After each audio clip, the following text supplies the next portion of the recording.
Guys, ini gokil parah. Kalian tahu nggak? Saya selama saya dekat Semenanjung Malaysia ni, muka saya tak pernah breakout. Saya sebenarnya bukanlah nak memuji ke apa. Saya just nak beritahu fakta je kalau korang tinggal dekat Semenanjung Malaysia ni. Bila saya cek balik dekat website rasmi Malaysia, indeks udaranya sangat-sangat sehat, sangat-sangat bersih, dan saya rasa Malaysia ni antara salah satu negara yang mempunyai kadar udara yang sangat bersih dalam level moderate. Dan kualitinya pun tak melebihi 70. Kalau korang tengok kualiti indeks udara dekat Malaysia ni, yang paling tinggi pun dekat Johor Bahru 64. Yang tu lah paling tinggi.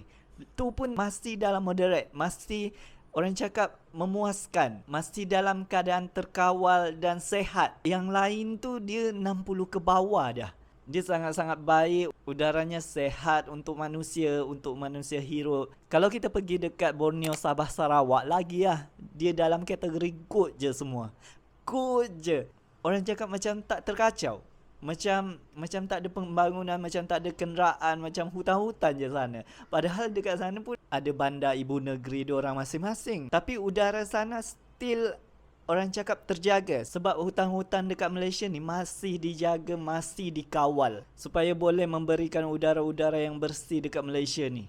Betul, saya bukanlah nak cakap yang muka saya ni tak pernah ada jerawat. Ada, cuma dia tak banyak. Dia tak break out macam rosak sangat tau. Dia kalau berjerawat pun dia macam 1-2 jerawat je. Mungkin tu sebab hormon.